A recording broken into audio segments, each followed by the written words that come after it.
ضيوف وأحباب مهرجان الشعراء المغاربة، معرض معلقات معاصرة كما تابعتموه قبل قليل، هو تقليد من تقاليد الحداثية التي دأبت دار الشعر في تطوان على إقامتها وتنظيمها باستمرار، خاصة في هذا المهرجان.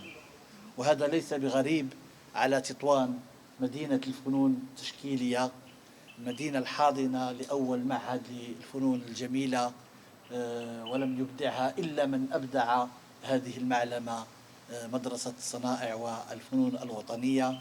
هذا المعرض يقيم حوارا ما بين الشعر والتشكيل، مثلما أقمنا حوارات أمس ما بين الشعر والموسيقى والشعر والمسرح والشعر الذي هو أنتم.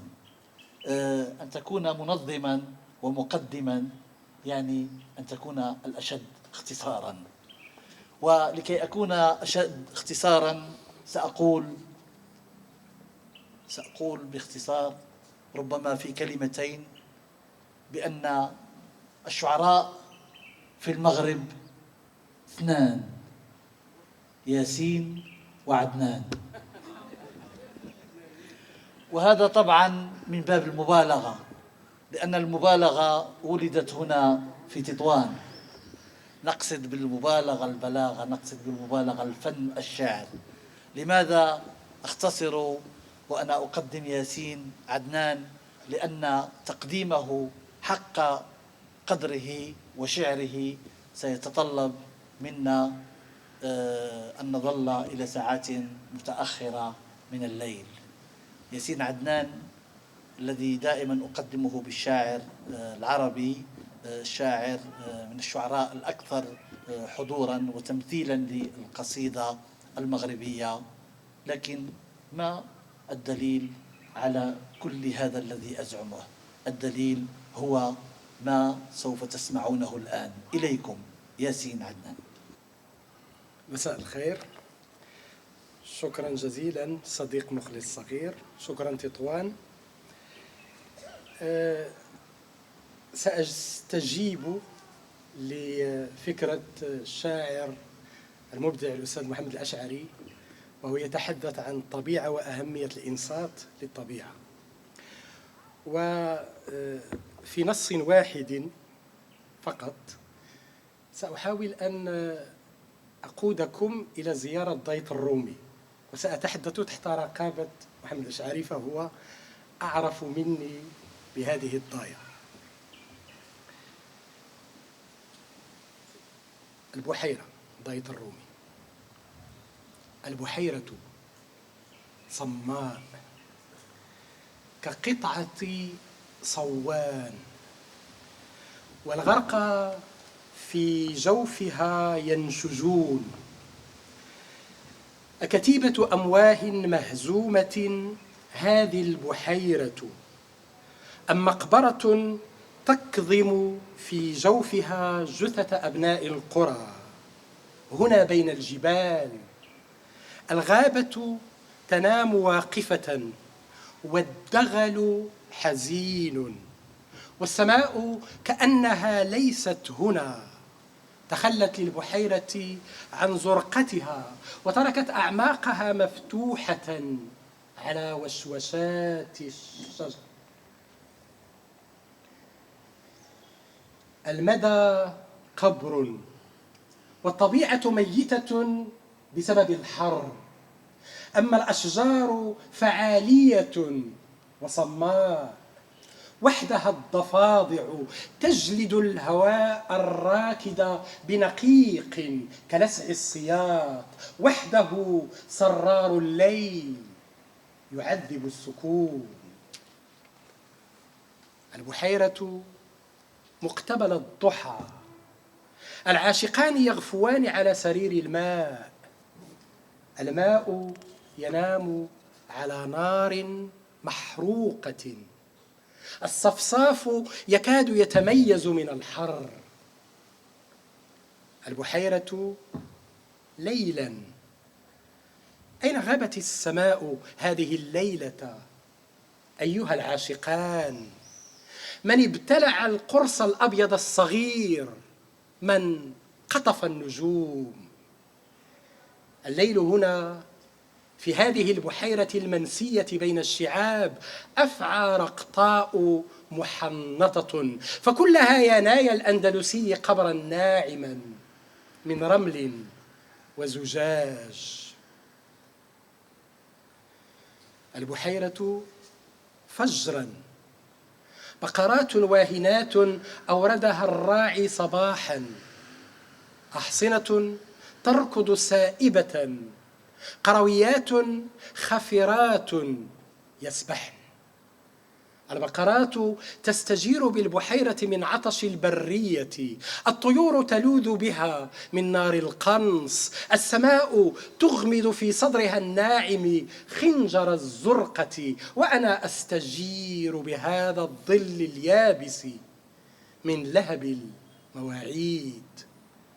هنا الماء متعب وعاجز، الرعاة يغطسون فيه مواويلهم وأسرار شياههم، وأنا أرمم جنب البحيرة روحي، أطلق وعول شهوتي لتركض عارية بين الشجرات. لم تكن على سفر، كنت العائد عاريا من النياشين والأجراس، فارغا من الحنين والذكريات. هل كنت على سفر؟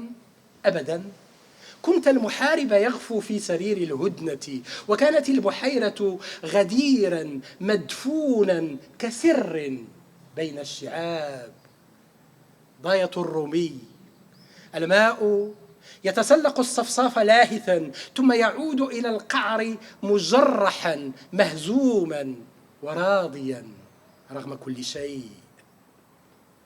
في ضاية الرومي أجنحة الوحشة تصطفق ليلا، والجنادب ترتجل المزيد من الصرير في الممشى الضيق ما بين دور المعمرين المهجورة وغفوة القاربين عند سياج النزل.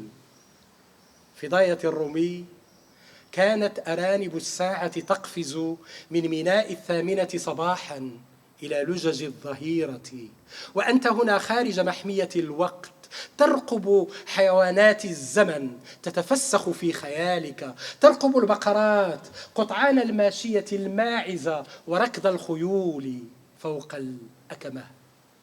هل كنت على سفر؟ أبدا، جئت كي أشفى من الطرق البعيدة وحمى الطائرات. كنت أنفض الجبل فتسقط أشجاره والطير في حضني، أقطف النجوم وأجمعها في جيبي، أخبئ الريح في عطر أعالج به عطانة الوقت. لكنني كلما استبدت بي رغبة التحليق بكيت، فبلا جناحين أنا، والسماء التي فوق تزمجر كلما لوحت لها بغيومي، تزمجر كأنها بحر يستبطن أمواجه ويرجئ العاصفة. لكنني لا أعرف للراحة رصيفا ولا مرسى، وتضجرني سكينة الواحات. شكرا. قبل قليل اختصرت التقديم باللغة العربية، والآن سأختصره بالزجل. الزجل أو هذا الشعر العامي دائما ما يستثيرني أكثر، وأنا أرى ويرى معي الكثير من الأصدقاء والصديقات أنه شعر، كله شعر، وهو الأقرب إلى مشاعرنا ووجداننا وأحاسيسنا، كيف لا، وهو الكلام الذي نحب به، الكلام الذي نتألم به، الكلام الذي نحن به، الكلام الذي نخاطب به حتى أنفسنا. لذلك أرى أن الزجل فسحة كبيرة لقول الشعر الحقيقي، وإن كان الشعر كله كذبا وربما خاصة الزجل. لكن من الزجل ما قتل، ومن ضحايا الزجل الزجالات المغربيات اللواتي يعشقن ويكتبن هذا اللون الشعري، ومن أجملهن وأشدهن حضورا في المشهد الزجلي، أقول المشهد الزجلي المعتق في المغرب، هذه الزجالة الحاضرة معنا أستاذة فاتحة المير، والتي ستقدم لنا روح الزجل المغربي في أبهى تجلياته. إليكم الزجالة فاتحة المير. كما نقول ضيافة النبي 3 أيام، وإحنا في ضيافة دار شعر 3 أيام، لذلك سأكون أنا الأخرى سخية وكريمة، وسأحيي الجمهور ب3 ومضات.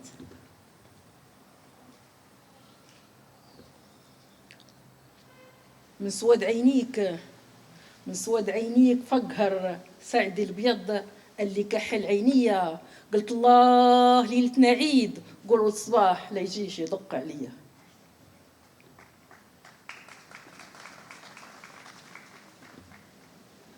هك الشوق رشوق من القلب العروق، وهك البوح فتوح أسواكنا الروح، وهك العشق عمق قصيدة من صلبي نفخ فيها همك ورواها دمي. الومضة الثالثة: التوشمت في قلبك لنتا، دور بقى عنسى باش لي تنسى، وانا في الصباح يمسى ناديك ونقول ما بغيت من الدنيا غير انت. تحية للجمهور الكريم. نعودها شنو؟ نعم. من تراثنا المشترك المغربي والعربي، التراث الذي نفتخر به، قصيدة التبوريدة. في الحقيقة كنت أتمنى أن أقرأ قصيدة تبوريدة وقصيدة عن الحب، لكن عوض أن أقرأ قصيدة عن الحب سأقرأ قصيدة قصيرة تبوريدة الحب قبل أن ندوز لتبوريدة الخيل. الحر منك ركبني، حنحن بدواخلي عود برقي وحرك ليك، همو من همي خايب يصم وتقتلني وما صعب عليك، قفض على خلاخلي وعاج وسطهم يبري، وراجل قدمه وقدمي بين صوار يديك، هو اللي سكن دمك ودمي، عارف ضوايا وضري بين مواج عينيك، صربة جاية تبري أعليا وعليك. يا ضاوي يا مضوي فرحة بالجواد، حسك جاوي وطعام راوي، داقل وتاد برحبة جودة مساوي خديم العباد. ياك الخيام مرشومة بالخير وشام، ياك الركاب ليك مشدود على طول الايام، ياك القافلة ما هي مردودة يا كبير المقام. علام الخير علام، الصربة ممدودة رفع الإعلام، العين لها مشدودة، الحافر داير غيام، الحركة معقودة والحفيظ لا تخريجة بتمام. والتزغريتة عيطة مرفودة من مشمرة الكمام، حتى الفم ما خلاها حالة مسدودة، تشالي وتصلي على خير أنام. علم الخير علام، شوف الخيل تشهد على صحة الكلام، مسنحة بخير ما تزم بقلام، خيالة وسروج مزورين بالجوج، مكاحل وبارود مالي محدود، لدهم البرقي وحجر الواد، أشعى الشمس والقمر يلون رماد، الخير على نواصي معقود. يا الضوي يعلم الخيل يعلم الخير، والله ما فيك ما يتلام، يا كبير يا مضوي المقام، يا جيد وموجود يا مفيض القوام، انطلبوا الرب المعبود يحجبك بعينه اللي ما تنام، ودي فاتحه وفتوح من الحباب لمة الكلام، انطلبوا الباب يكون مفتوح لنا ولكم الصدر وحسن الختام. وانت يا خويي مازال عندي ليك ما يتقال، راني هازني الحال يا خويي وما عرفت باش نبدا، راه هاد البارود والحبه، هاد اللمه، هاد الصحبه، هاد التبوريده، هاد القصيده حركت في قلبي تنهيده شديده. حنت الكبده يا خويي وما بغات تهدى، راني نشوف خياله زينهم يسبي الدهان، عرسان مصافي الميزان ومضون القبه، الشدوده والعمامه التيجان، السوزدي والحبة مجدول الحرير والقفطان والكمية وتماك الجدبة والسلهام والخياليبان. أحيي على ذيك الرقبة والسرج مرصع في التين همه وشان سلطن الركبة ومكاحل معرشة كيلو غصان أتفوح بعطور وحبة مرشة هي اللي جاي وحصالبان فجات شحال من قربة.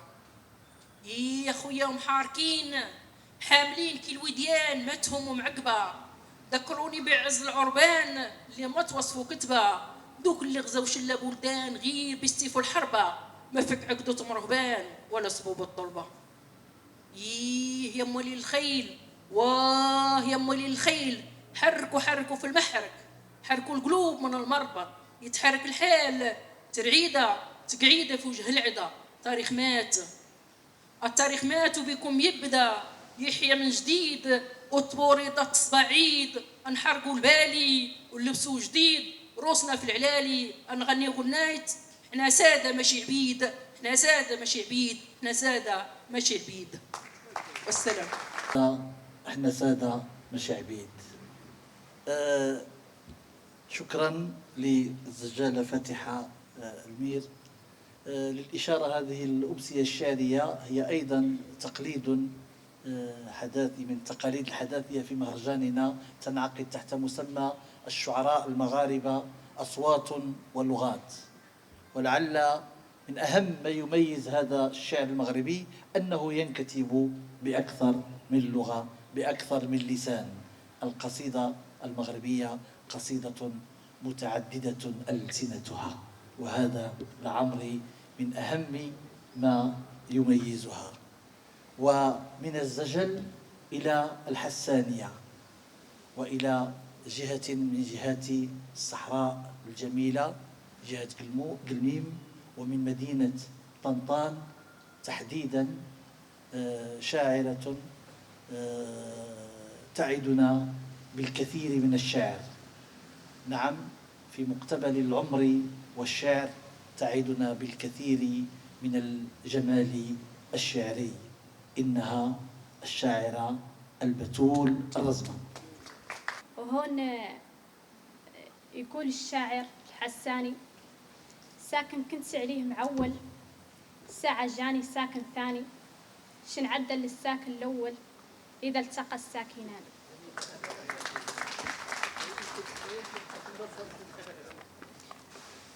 ومشاركتي هي عبارة عن طلعة بمعنى القصيدة بعنوان المرأة. والمرأة هي الأم والأخت والمدرسة والمربية وربة بيت وإلى غيرها.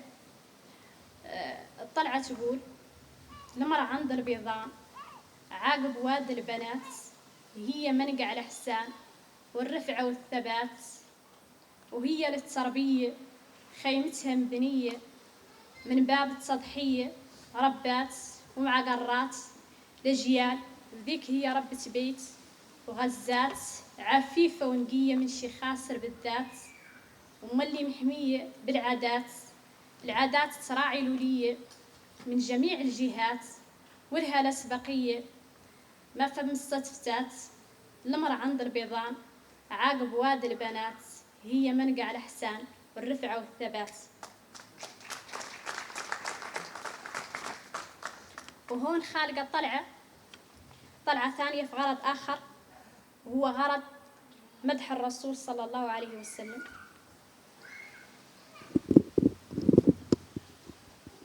الطلعة تقول مدح اللي بالدين جانا صلى الله عليه ما هو فاصل فيه وانا مدحه فاصل فيه يوم الشمس سنوب شرقي مغربها ويعم عرقي جلي وتحتحيت ورقي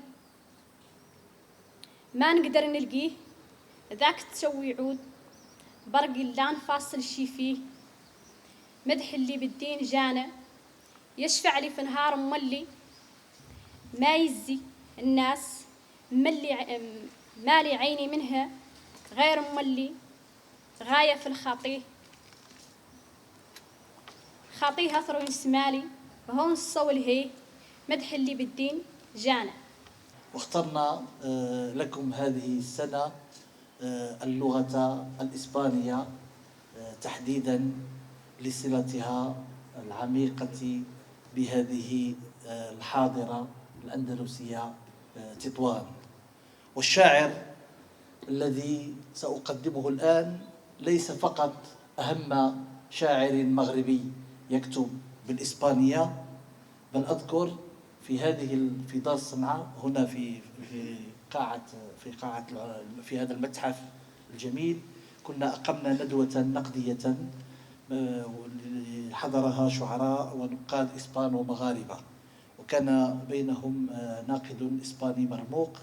فحين حاولت أن أسأله عن أهم الشعراء الإسبان اليوم معاصرين قال لي من بينهم عندكم هنا عبد الرحمن الفتحي. هو يظن أو يحسبه أو يعده في عداد شعراء الإسبان مع العلم أنه يعرف طبعا أنه مغربي. نعم، دكتور عبد الرحمن الفتحي إلى جانب تخصصه في الآداب الإسبانية، تخصصه العلمي والأكاديمي، فهو من الشعراء المغاربة الذين يكتبون شعرا رائعا، شعرا مبتكرا، أيضا شعرا جديدا معاصرا باللغة الإسبانية. دار الشعر ترحب بالشاعر عبد الرحمن الفتحي في مدينته. Todos soñamos con una ciudad y quizás esa ciudad sea la ciudad soñada, quizás.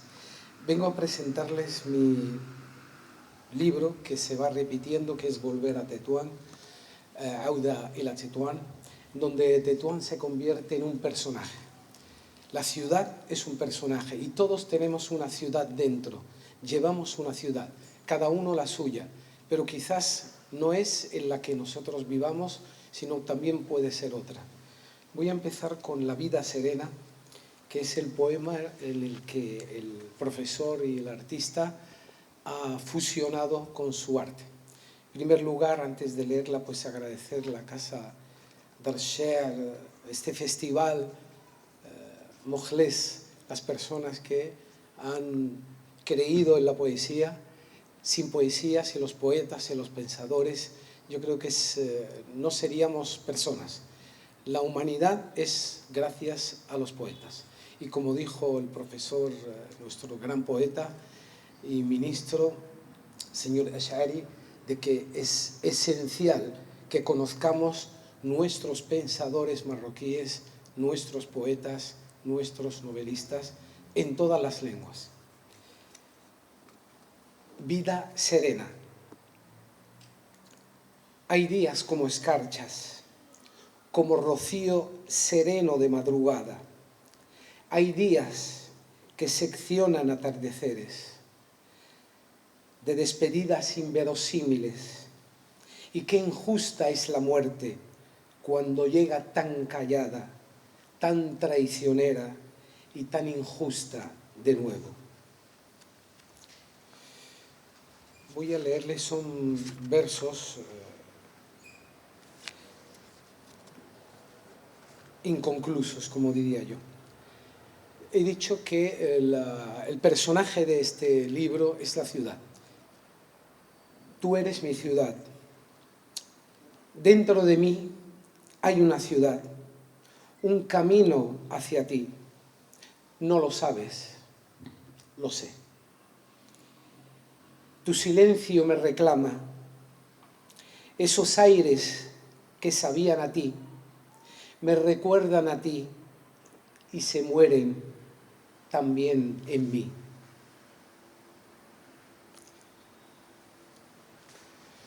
Este poema lo vais a reconocer porque los olores de Tetuán, no hay ciudad que no tenga un olor, una estética. Y la Medina de Tetuán tiene unos olores particulares.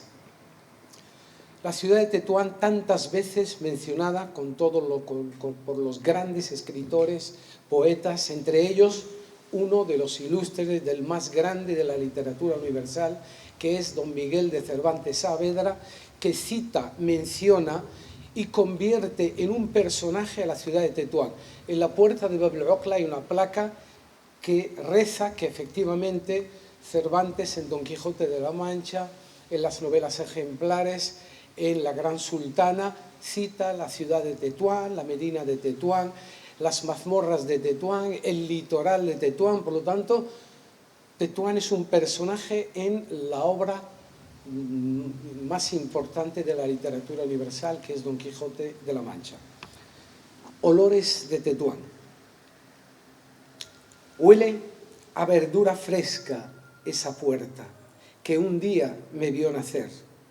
Siguen mojadas las callejuelas, como si lloviera eternamente, con olor a pescado fresco, ese rincón oculto de la Medina. Recuerdo la mirada anciana, el reclamo de verduras, hierbabuena, perejil, cilantro, y sigue lloviendo en mi memoria. Estoy hablando de Mzdar. Siempre llueve en Mzdar. Los que conocéis la ciudad de Tetuán lo vais a identificar y reconocer.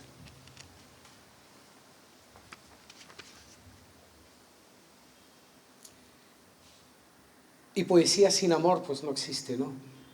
Yo creo que el poeta siempre lo vemos como el eterno enamorado. Resignación.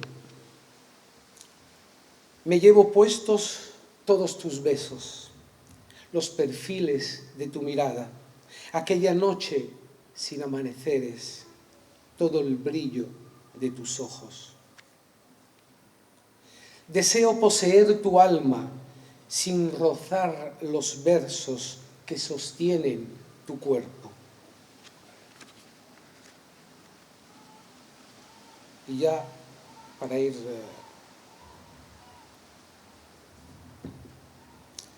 tenue puñal. Como un tenue puñal despierta el sol en tu vientre. Ese paisaje de aromas discurre al borde de mis deseos.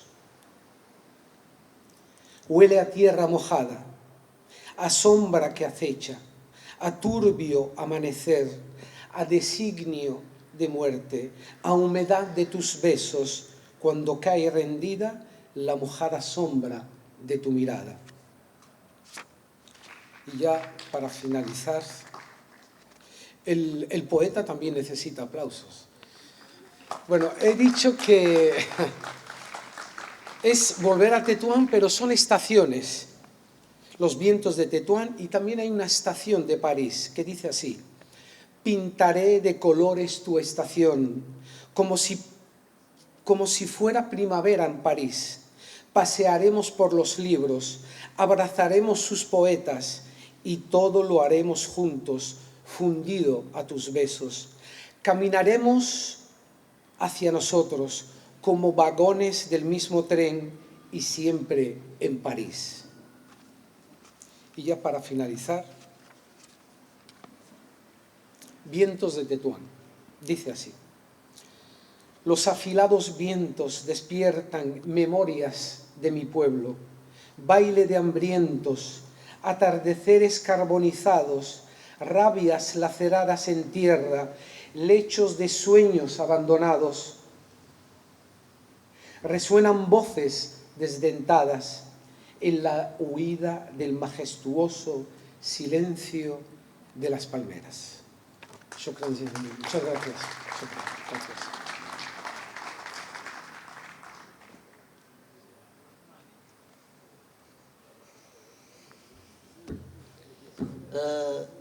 أصر الشاعر عبد الرحمن الفتحي على أن يقول لنا بأن الشعر في حاجة إلى الحب، بأن الشعر لكي يكون شعرا في حاجة إلى جمال، في حاجة إلى مدينة تسكننا، في حاجة إلى امرأة.